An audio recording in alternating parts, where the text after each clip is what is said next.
Masechet Makkot Taf Chet. Next Mishnah, Hazorek Even L'Rshut Harabim V'Harag Hare Ze Goleh. If someone throws a stone into the public domain and it kills someone, he goes into exile. He didn't mean to kill anybody, but he was pretty negligent in throwing a stone in the middle of the street.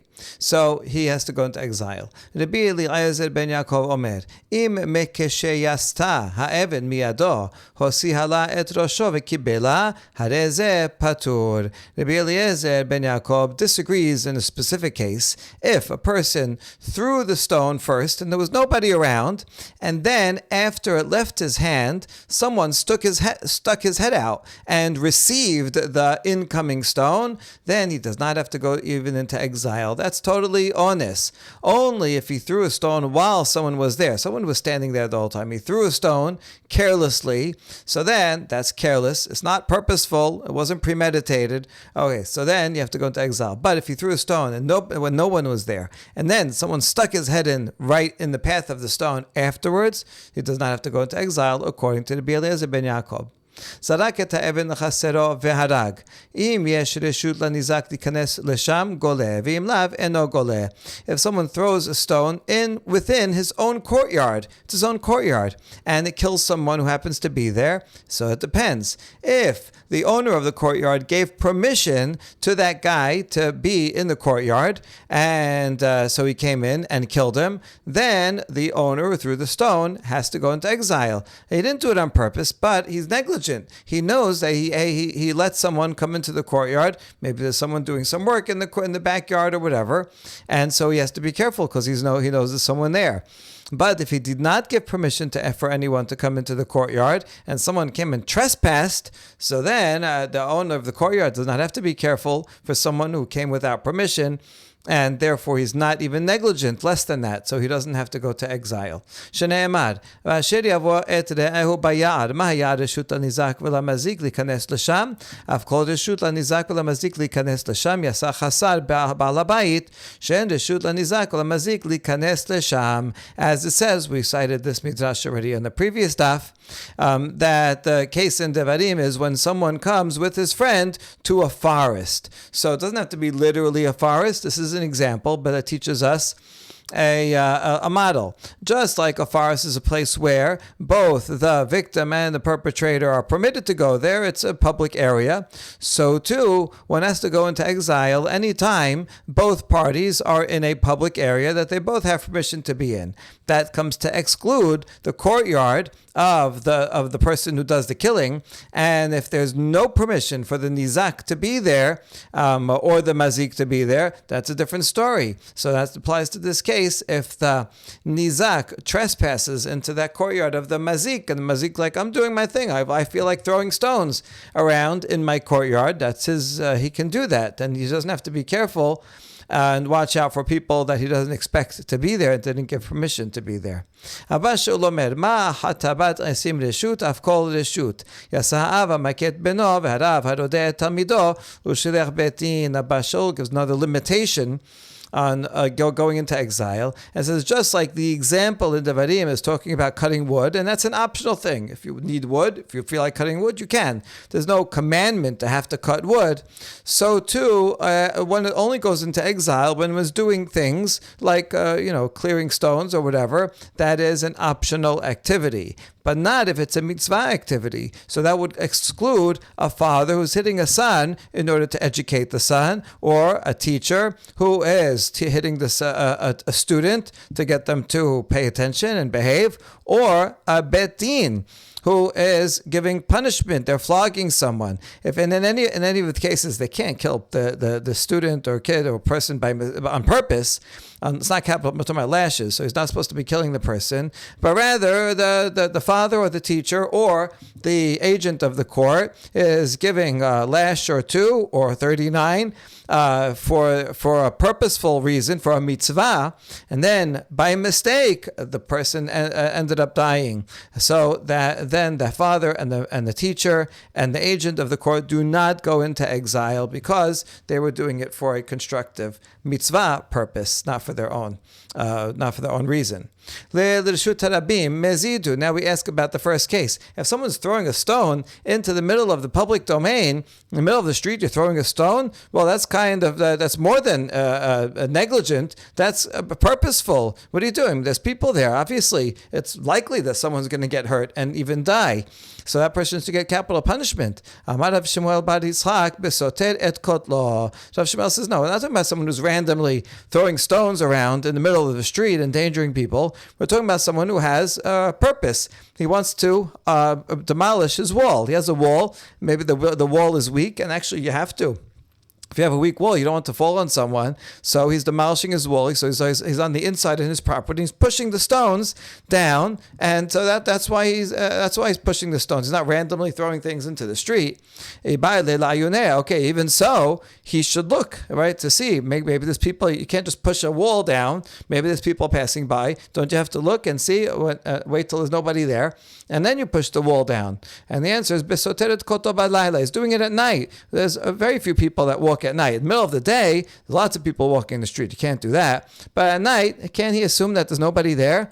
And the answer is no. Even at night, there's less people walking. There's only a few people walking at night, but there's still some people. So you still have to look before you throw the stones down from the top of the wall. So the answer to that is besoteret kotol ashpa. No, we're not talking about where you're throwing the stones from where the wall is into the street, but rather you're taking the stones and you're throwing them onto the garbage pile. There's a garbage pile somewhere in the middle of the public domain, or at the edge of it, wherever it is, and you're taking the stones and throwing them onto the garbage pile, and it kills someone who happens to be sitting on the garbage pile. So, so what kind of garbage pile are we talking about? If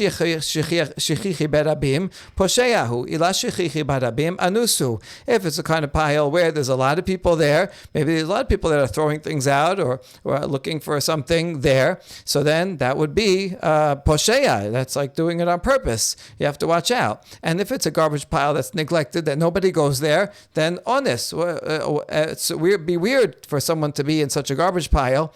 So he didn't have to look out for it. So that's totally beyond his control. So Papa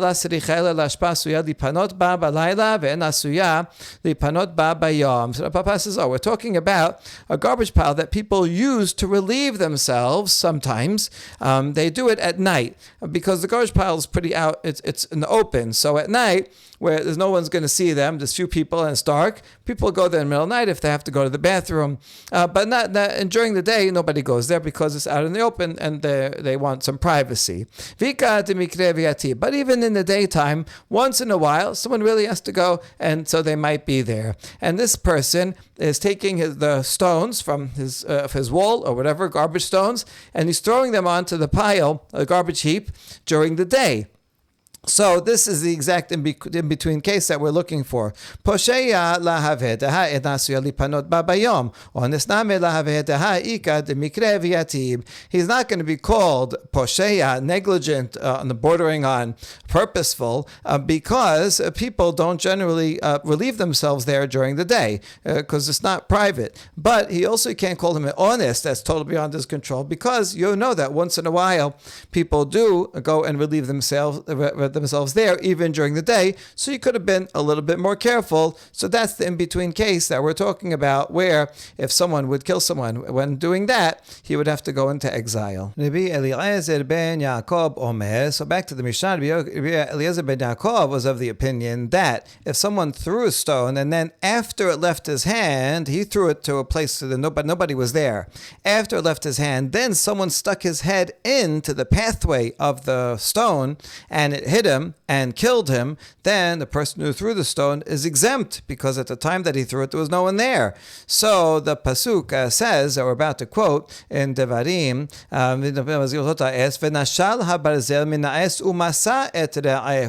if the axe head flew off and found his friend, that implies that the friend is already there. So the victim has to already be there in order for a person to be liable to go into exile. But if he threw it into empty space, axe, and then the friend stuck his head in, it's not the stone that's finding the friend, it's the friend's head that's finding the stone, and therefore he is not liable. So we learn in the Braita, Te'eno Rabbanan, Umasa, Perat Lamamsi et Asmo Mikana, Rabbi Eliezer ben Yaakov, Im Mishe Yaseta, Ha'even Miyado, Sihala et Rosho V'kibela Patur. So this Braita teaches that Rabbi Eliezer derives his law from this very word. It says Umasa, that the axe head or the stone, doesn't matter, finds its victim.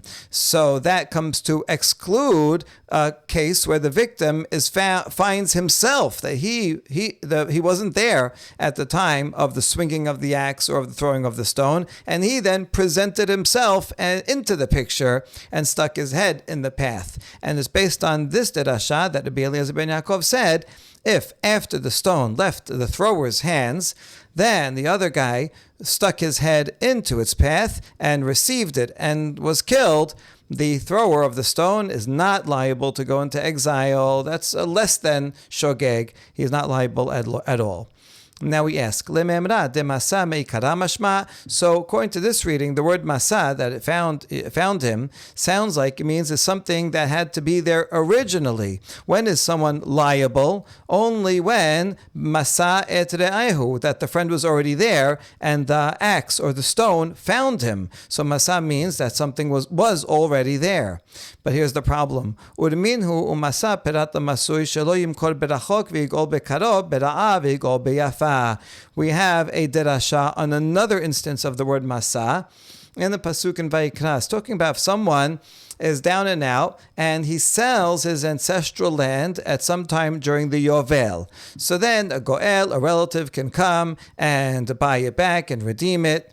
And here's the key pasuk: V'ish ki lo yeh lo goel, v'isiga yado umasa kedei geulato. So if someone does not have a friend, a relative to redeem it, but he prospers, he siga yado, he gets his hand on some new money that comes in. He wins the lottery, he makes a good business deal, and now he has money, and he wants to buy his land back. He wants to redeem it. Umasa. So here's the word umasa kedei geulato. He has enough money to redeem it. So then he calculates the number of years and so on, and he can redeem it himself. So Masai here means new money that is coming in that he did not have before. And in fact, the Braita says exactly that on this word. It says it has to be new money that he got after he sold this land because he was poor, and not that he had land already before, but you know what? It was far away. So he wants to sell the faraway land and then get money and redeem this land that's closer.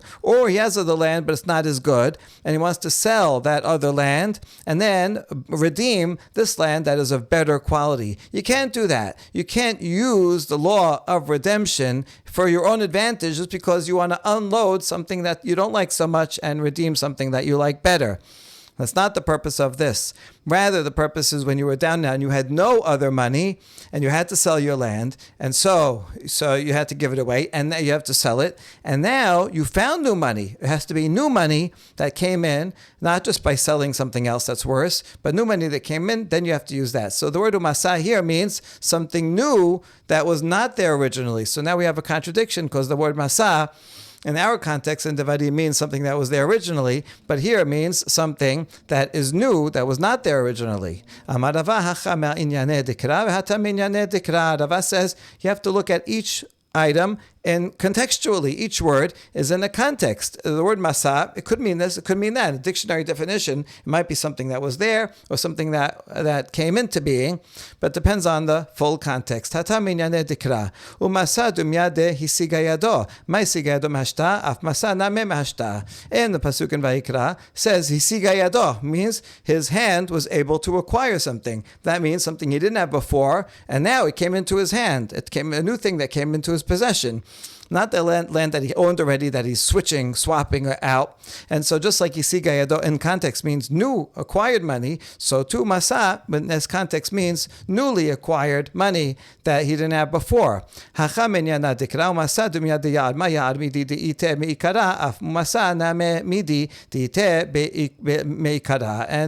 Devarim also we look at the context of a forest. Just like a forest is something that was already there. You go into the forest. The forest is the setting, background that's already there. So too, the word umasa in that context means that the person was already there. The guy's sitting there. I threw a stone, and I didn't do it on purpose, but it hit the person who was already there, then I'm liable to exile. Should have been more careful to see where I'm throwing the stone.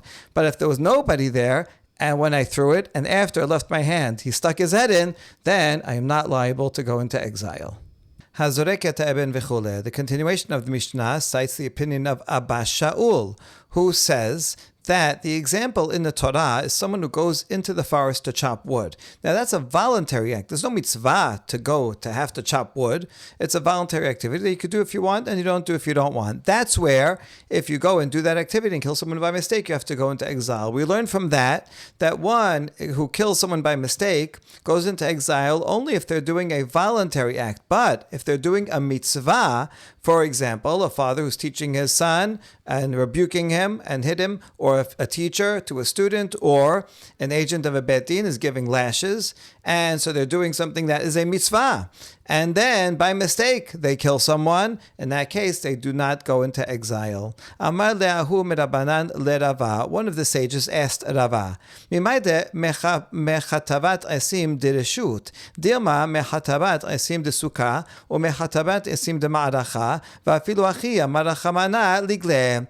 It says, how do you know that the pasuk is talking about cutting down wood in a voluntary way? Maybe the person is cutting wood because he has to build a sukkah, or he's cutting down wood because he wants to donate it to the Bet HaMikdash so it can be burnt on the Mizbeach, which are both mitzvot. And that's the case. And nevertheless, even though he's involved in doing a mitzvah, if he kills someone while he's cutting down that tree, he still has to go into exile. And if so, that would mean that a shaliach bet din or a father hitting his son also would go into exile if he mistakenly kills someone.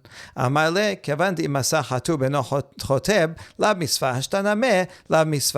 answered, no. If you have wood already cut, there's no mitzvah specifically to chop wood so that you can donate it and burn it on the Mizbeach. If you already have chopped wood, then you can use that for a sukkah. There's no mitzvah to go specifically chop wood for the sukkah or for the Mizbeach.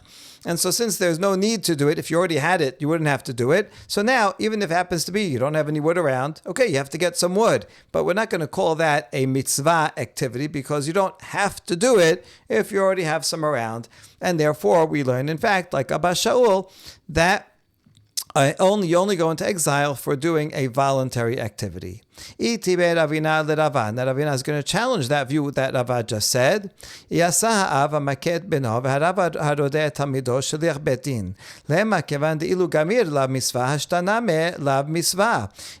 going to challenge him from the language of the Mishnah that says we exclude a father who's hitting his child, or a teacher who is pressing down upon his student, or a shaliach bet din that's whipping a convict. So why don't we say there also, for example, in the case of the father, if the son or the student would have learned, in the case of the student, if the student would have learned well, then there would not be a mitzvah to hit the student. Or if the child was behaving well, then the father would not have. You don't have to go out of your way to hit every kid and hit every student. It's only if they are misbehaving or if they're doing the wrong thing. And so that would be the equivalent here. So it's not a mitzvah specifically to hit a kid, just like it's not a mitzvah to get wood.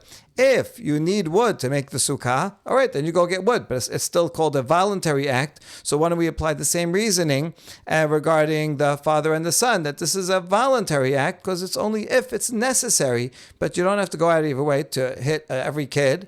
And the answer is, Hatam afagav de gamir mitzvah dichtiv yaser bincha v'yinichecha v'yiten ma'adanim lenafshecha. Actually, in the case of a child, even if they are studying well, it's still good to hit him every once in a while, a little bit. As the pasuk says, chastise your son, and he will give you rest, and he will give delight to your soul. It's good to have strict rules, boundaries, a little reminder, whack once in a while is good, according to Mishle.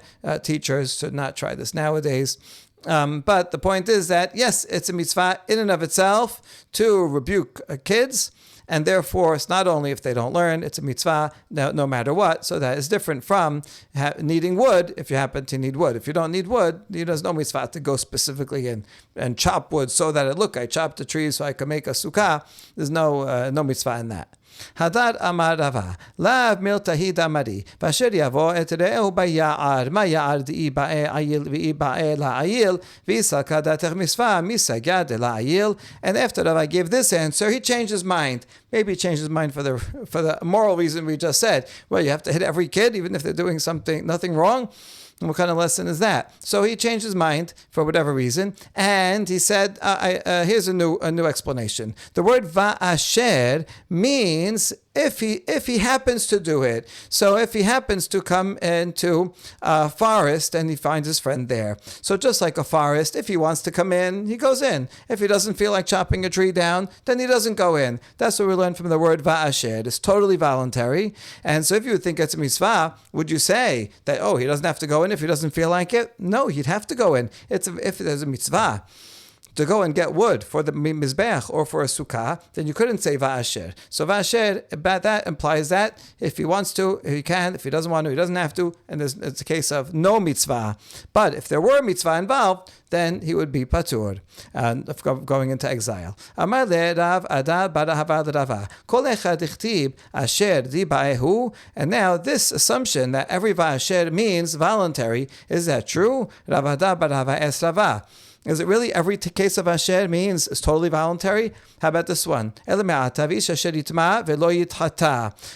says in Bemidbar, if someone, asher, who becomes impure, does not purify himself, and he goes into the sanctuary, he gets karet. Now this asher, mitame, is it totally voluntary? If he wants, it's something that if he wants to get tameh, or if he doesn't want to get tameh, there are cases where it's voluntary. There's a dead mouse, and you want to get it out of the house, so you can get it out of the house, or you could leave it there, or you could ask someone else to do it, so you don't have to. But there are some cases where you have to become tameh. Met mitzvah.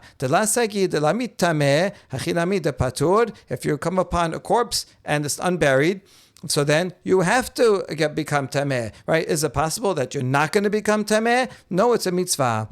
And so would you say, since I had to become tameh, therefore I have no punishment if I come into the Bet HaMikdash while tameh, if I had a mitzvah and I come to the Bet HaMikdash, would I not be liable? I would be liable. So the word asher here does not mean only a case where I decided on my own voluntarily to do it or not. There are cases where I have to become tameh, and nevertheless, I'm still going to be liable if I come with my tum'ah into the Bet HaMikdash. So we see that the word asher is used not only in a situation of something that's totally voluntary, it's even used where there's a mitzvah involved.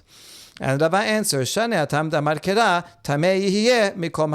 there, there's another pasuk that says, Tameh yihiyeh, he will be tameh, and that is an inclusive term. That means no matter how he became tameh. So the word asher, in fact, means voluntary. If I had only the pasuk asher, I would say, that's voluntary cases. But the word tameh yihiyeh includes any way I became tameh, even if it was a mitzvah, still, I'm not allowed to come in, and I would get punished if I come into the Bet HaMikdash while tameh, even after a met mitzvah. Now we challenged Rava, hold on, this phrase, tameh yeh, we need to learn something else. The Braita teaches tameh yeh l'rabot tivul yom, tumato bo l'rabot mechusar kippurim. Even a tivul yom, someone who was tameh, he went to the mikveh during the day, and then he's not fully tahor until it gets nighttime, but he's somewhat tahor for some purposes, and if he goes into Bet HaMikdash, also prohibited. And tumato bo, the continuation of that pasuk, the pasuk says, Tameh yeh od tumato bo. So the phrase tumato bo comes to include someone who went to the mikveh during the day. He waited until it got dark, but it's someone who still has to bring sacrifices on the next day. And that person also cannot yet come into the Bet HaMikdash, and if he does, he will get karet. So we need this Tameh yeh to teach something else. Amar le ana me'od tumato ka'amina. Rava says, I know that baraita, but I learned from the word od in that same pasuk. It says od tumato bo. The word od comes to say, even if he was a met mitzvah and he had to become tameh, and now nevertheless he would be prohibited and punished if he entered the Bet HaMikdash while tameh. And that whole discussion with Rava, where he cites these explanations, there's another version of it altogether that doesn't talk about the context of Tuma and Tahara, Bet Mitzvah going to the Bet HaMikdash, but rather it applies to a different context, Beharish Ubakasir Tishbot, regarding the pasuk that regarding plowing and harvesting, you shall rest. Rabbi Akiva says this is talking about the Shavuot year. All 6 years, you can do work in the field, but the 7th year, plowing and harvesting has to be rest.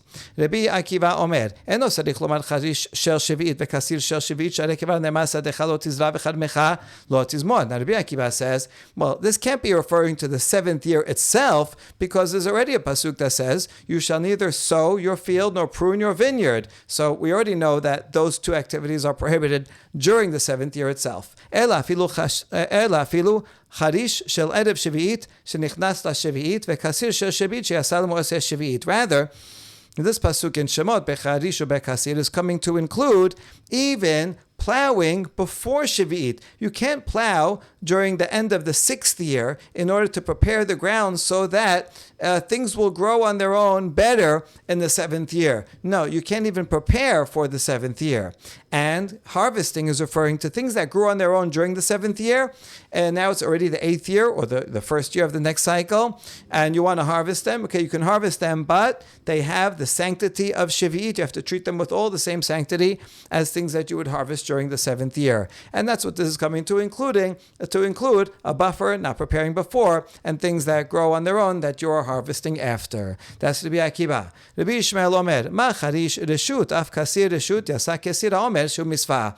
Here's the main thing that is relevant to our topic, is Rabbi Ishmael. He says, just like plowing is something optional, you can plow your land if you want to. If you want to leave it and not plow it, that's okay too. So too, harvesting is talking about a case of harvesting that is optional, not something that's involved in a mitzvah. Those are the things that you can't do during the Shavuot year, but that comes to exclude harvesting or cutting the Omer, which is a mitzvah. So on the 2nd day of Sukkot, it's a mitzvah to go and find some barley and cut the barley and bring it to the Bet HaMikdash and wave it. So what about during the Shavuot year? It's permitted, because the Torah only says that you can't do harvesting and cutting in an optional way. Now, because plowing is always optional, and so harvesting also only applies to optional harvesting. But if it's a mitzvah harvesting, like for the Omer, then it's permitted to do even in the Shavuot year. It's also permitted to do on Shabbat. But now a certain sage asked Rava. Here's the second version. We already saw this, but now we're applying that discussion to this case. So someone asked Rava, how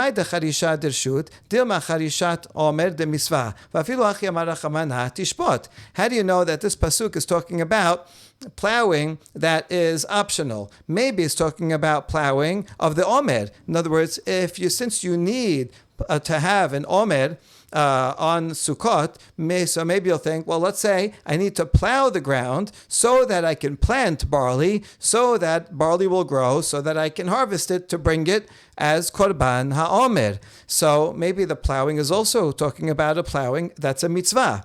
And nevertheless, the Torah says, Tishpot, stop, meaning that you can't do it. Even for a mitzvah, you cannot plow or harvest even the Omer for a mitzvah. And that would be the opposite derivation that Rabbi Ishmael said. So that's what they asked Rava. And Rava answers, no, there's no mitzvah to plant barley, because if it's already have ground that's plowed, and all you need to do is make sure that there's some barley there and put a seed in, so then you wouldn't have to go and plow it specifically for that. So this is parallel to what we said before, right? If you already have wood cut, so you don't have to go cut wood to make a sukkah. Here also, there's no mitzvah to go and plow specifically. So therefore, when it says in the pasuk plowing, it's talking about voluntary plowing, because there's no mitzvah to go out of your way to have to plow if you already have a plowed field. Itiber Ravina l'Rava. Yasa ha'ava Makkot beno v'harav rodeh et talmido u'shliach betin ve'amai lema kevan de'ilu gamir lav mitzvah shtanameh lav mitzvah. But Ravina asked Rava, challenges Rava about that logic from our Mishnah that says that a father who's hitting the son, or a teacher who's pressing down and hitting a student, or an agent of a betin who's giving someone lashes, all these cases, this is a mitzvah, and therefore, if they kill someone by mistake, they don't go into exile. So why? Why don't you apply the same logic and say, no, if the student would have studied well, then there would be no commandment for the teacher to strike the student. If the kid was behaving well, there would be no commandment for the father to hit him. So therefore, since it would not it's not in all cases that it has to be done, so then it's not considered a mitzvah. So if you're going to say in the case of the field where plowing isn't always necessary, so that means it's talking about a case where it's not a mitzvah, even though once in a while it might be necessary if there's no plowed field, but that's considered a voluntary act because you don't always need it. So to here, the hitting a child should be considered a voluntary act because it's not a mitzvah that you have to do in all cases. Only bidi avad, unfortunately the kid didn't do his homework and now we hit him, but it's not a mitzvah that applies in all cases. But yet the Mishnah considers this a mitzvah in all cases to hit the kid, because sometimes he needs it, so then apply that there and say, since sometimes you need to plow field to get some barley, so then that should also be considered a mitzvah activity in all cases. So Rava answers, Hatam, afal gav de gamir name mitzvah ka'abi dichtiv yaseh bincha v'nichecha. And Rava says, no, it's different. In the case of teaching a child, even if a child doesn't study, it's good once in a while to give him a little reminder slap on his wrist to keep him in check, in line. So this is a good educational thing to do. So in fact, yes, hitting a child is always a mitzvah, whereas that's not the same not true of plowing a field. In most cases, there is some field that's plowed that you could get some barley out of, and you wouldn't have to. And that's why this one is considered a mitzvah, and that's why over here, the one who kills by mistake does not go into exile, because it is considered mitzvah, and that one is not considered mitzvah, and therefore, just as we said there, just like plowing is not a mitzvah, so to the harvesting is not considered a harvesting mitzvah. But if it is a harvesting mitzvah for barley, this supports the bishmel that you're allowed to harvest even on the Shivi'it.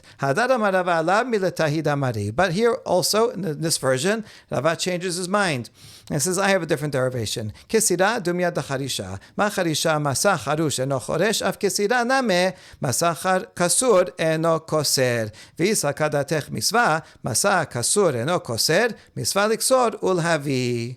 Rava says, since the pasuk puts harvesting right next to plowing, so we say the harvesting has to be in a way that's similar to plowing. Just like plowing, if you already had a plowed field, you don't have to go and plow a field. There's no mitzvah involved in plowing a field so that you can get barley. So too, regarding harvesting, if it was already harvested, you don't have to go and harvest it. You already have barley, so then just take that barley. There's no mitzvah specifically to go and have to harvest barley.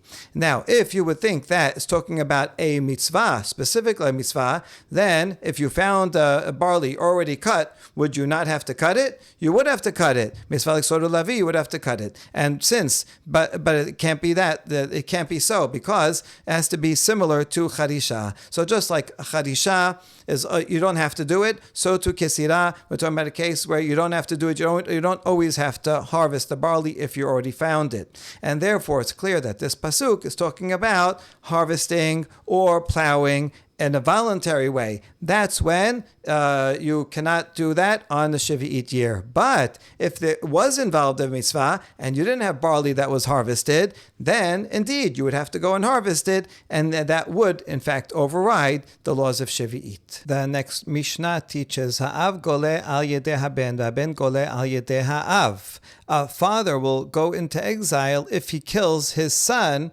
by mistake, and the same thing if a son kills his father inadvertently, also he goes to Ir Miklat. Hakol golin al yedei Israel. anyone who kills a Jew will have to go into exile. V'Yisrael golin al yedehen, and a Jew will also go into exile if he kills anyone, chutz miger toshav, except for a non-Jew who accepts upon themselves the Sheva Mitzvot B'nei Noach, that's called a ger toshav, a non-Jew who lives in the land of Israel. V'ger toshav eno gole ela al yedei ger toshav. However, a non-Jew only goes to exile if he kills another non-Jew, and we're assuming that they're all ones who accepted the Sheva Mitzvot B'nei Noach, who live in Israel. So in summary regarding all this, if a Jew kills a Jew by mistake, he goes into exile. If a non-Jew kills a non-Jew, he goes into exile. If a Jew kills a non-Jew, then he does not go into exile. But if a non-Jew kills a Jew, then he does go into exile. Okay, the Gemara examines ha'av gole el yedei haben. A father will go into exile if he kills his son by mistake. Ha'amat yasa ha'ava maket beno. In the previous Mishnah, we said that a father is excluded because it's a mitzvah for a father to hit his son. So why over here do you say that he goes into exile if the previous Mishnah said he does not? And the answer is the gamer. We're talking about a child who was behaving nicely. He was learning his studies just fine. And so it was not the hitting of a mitzvah. The father should not have been hitting the son, and then he hit him not as a mitzvah and killed him, so the father goes into exile. Hold on, we did answer. Remember Rava said that even if a child is not, even if the child is learning, still it's a mitzvah once in a while for a father to push him a little more, learn even more, or a warning for the future, not to keep doing the right thing and not go astray. So it's good for a father to once in a while give a slap to his son, and so it's a mitzvah no matter what. Okay, so forget that. Rather, bishvaleya denagare. We're talking about a father who is teaching an apprenticeship to his son. So it's not learning Torah, but rather he's teaching him how to be a carpenter, and he does a bad job, so the father hits him there. There, it's not learning Torah, so it's not a mitzvah. Wait a second. Shulya denagare chayutahi delamedeh. To teach a son how to be a carpenter, to be an apprentice, that's a livelihood, and that is a mitzvah. So that also should be lashes of a mitzvah, and therefore the father should not go into exile if he hits and kills his son by mistake. And the answer is we're talking about where the son already learned a craft, so the son already has a livelihood, and now the father's teaching him extra credit, another livelihood. And there's no mitzvah to do that. Okay, it's a very nice thing, good. And now, during that course, the father hits the son for doing a bad job. Now there's no mitzvah. So since that hitting was not within the realm of a mitzvah, and the father hit him too much, and the kid died by mistake, therefore the father goes into exile. Now a son also will go into exile if he hits a father and kills him. Hold on. We have a baraita that teaches only someone who kills a nefesh, a person, that means a general person, but that excludes someone who strikes and kills a father, does not go into exile. Amar Rav Kahana lakashya, ha Rabbi Shimon, ha Rabbanan. And Rav Kahana says, no, there's no contradiction. That baraita is the opinion of Rabbi Shimon. As we're about to say, he thinks of the punishment to be even stricter if a father if a son kills a father. And therefore, since that's a stricter punishment, that son who kills by mistake does not get the benefit of atonement of going into exile. Whereas the Mishnah is Rabbanan, who thinks that a son can get the benefit of atonement of going into exile for killing a father. L'Rabbi Shimon de'amar, chenek chamur misayif, shegat sayif nitena l'chapara, shegat chenek lo nitena l'kapara. According to Rabbi Shimon, chenek is more stringent than saif. Saif, beheading, is the regular punishment for murder. So generally, someone who murders, if they do it b'mezid, they get saif. If they did it b'shogeg, they go into exile. But killing a father, one gets the stricter punishment. That's the rule. If killing a father gets the stricter punishment, whatever it is.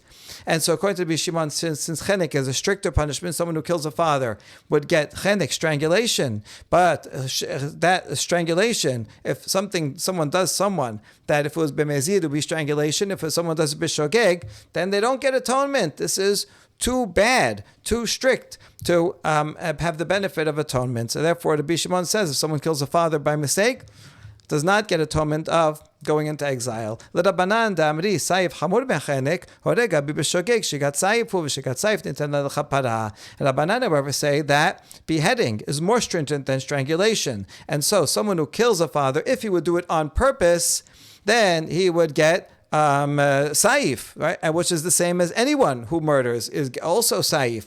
There's no distinction between murdering a father or murdering anybody else. And someone who kills by mistake gets saif, and then anyone who kills by anyone killed by mistake gets saif. Anyone who kills on purpose gets saif. Therefore, the equivalent of that, if you did it by mistake, would go into exile. So just like someone who kills a regular non-related person gets saif b'mezid and exile b'shogeg, the same law is true for killing a parent. Also there, it's b'mezid saif, and if it's shogeg, then you go into exile, and one can get kapara for that. And so that explains the distinction between the Mishnah and the Baraita. Rava Amar Perato se Habura be'aviv be'shogeg. Rava says a different answer. That Baraita that says someone who strikes a father does not go into exile, that's not talking about murder by mistake, but rather someone who causes a wound and causes a father to bleed, but he does it by mistake. Why?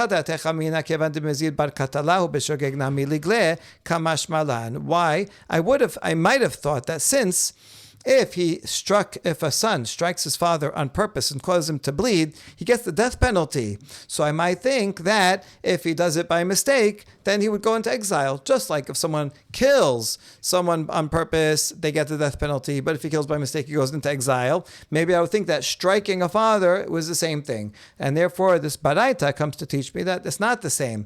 Although striking a father and causing him to bleed is death penalty, but doing by mistake, you don't need to go into exile. Hakol golin al yedei Israel. Now it said that if anyone who kills a Jew by mistake will go into exile. Hakol golin al yedei Israel letuyemai. Now, so when the Mishnah says that everyone who kills a Jew goes into exile, who is that coming to include? Le'atuye Eved v'kuti is including even a slave, Tomer Eved Kanani, and a kuti. A kuti is Samaritan. And we're following here the opinion that the Samaritans converted to Judaism. They were afraid of the lions and they did a conversion, and that conversion is valid. However, they still continue practicing the laws of the Samaritans, so they're not fully halachic. So they are Jews, even though they're not practicing correctly.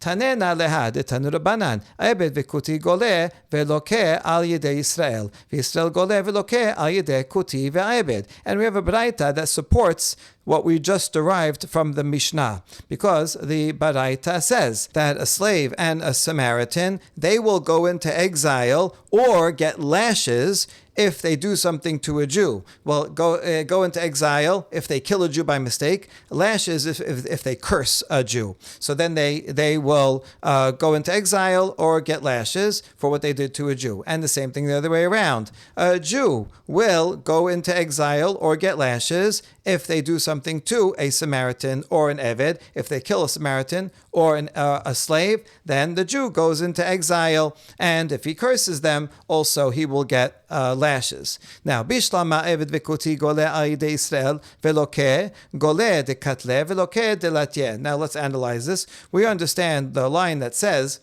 that an Evenek and a Kuti, they will go into exile for what they do to a Jew, or they will get lashes. They go into exile if they kill a Jew, and they get lashes if they curse a Jew. Good. The Eved Kanani has to do mitzvot like women have to do. So they're chayav also in mitzvot, and Samaritans also are chayavim because we're talking about Samaritans who converted.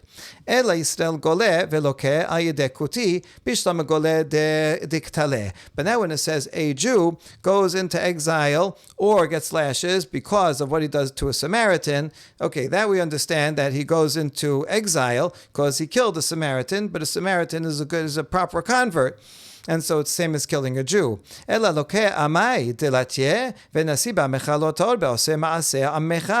why should a good Jew get lashes for cursing a Samaritan? The pasuk says, "Do not curse a leader among your people," and we learn be'amecha only if he's doing actions, doing mitzvot appropriate to be part of the nation. But Samaritans, they don't keep the halacha, and therefore one should not be liable for cursing a Samaritan. So how do we explain that part of the Baraita? Ela amar Rav Acha bar Yaakov kegon she'id bo vehuzam. So Rav Acha bar Yaakov says, no, we're not talking about getting lashes because of cursing somebody, but rather because of false testimony. If a Jew gives testimony against a Samaritan and says, oh, he did something that requires lashes, and then that Jew becomes an Ed Zomem, then he would get lashes. That's the case that is talking about.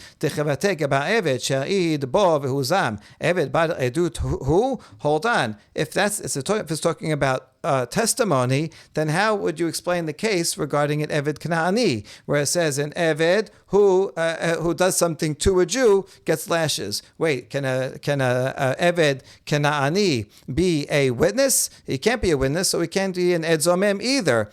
So that case can't be talking about him. Ela amar Rav Acha bered Rav Ika hachaba askinan kegon shehikahu haka'a she'en ba shaveh peruta. Tamar bi ameh amar bi Yochanan hikahu haka'a she'en ba shaveh peruta loke vela makeshin anaka'a liklala. Rav Acha, the son of Rav Ika, explains that this line in the Baraita that says a Jew gets lashes on account of what he did to a Samaritan or a slave, and a Samaritan slave can also get lashes on account of what they do to a Jew, is in fact talking about someone who hits the other, but the hit is a very light tap, such that the damages that one would pay is less than a peruta, a very, very small amount that you can't even pay because there's no coin that's so little. And Rabbi Ameh said in Rabbi Yochanan that, in general, if someone hits someone else, and the damages are less than a peruta, then the one who hit gets lashes. And that's because there's a prohibition against hitting someone. Now, usually, when you hit someone, the damages are going to be substantial enough that you have to pay. So whether it's $5 or $5,000, there's a rule that you don't get lashes and also pay for the same crime. So in general, when someone hits someone else, we forget about the lashes and we only have payment for the damages. However, in a case like this, where it's just a very small hit, such that the damage is less than a peruta, so there's no payment there, instead, the lashes come in. So that's what we're talking about when someone hit the other and then they have to get lashes on account of hitting the other person. And furthermore, we do not compare hitting to cursing. Regarding cursing, we said, only if someone curses a fellow Jew who keeps the mitzvot, then one gets lashes. But if one curses a Jew who's not keeping the mitzvot, then you do not get lashes. But that's not the same is not true for hitting. If you hit someone, doesn't matter whether the person that you hit is an observant Jew or a not observant Jew, one still, the person who hits still gets the liability of lashes. And so that's what this part of the Braita is talking about, where a Jew hits a Samaritan or an Eved Kena'ani, but it's very little, it's less than a Sheperuta, or the other way around, one of those people hits a Jew, but it's less than a Sheperuta. In both of those cases, the person who hits would get lashes. Baruch Adonai Le'olam, Amen ve'amen.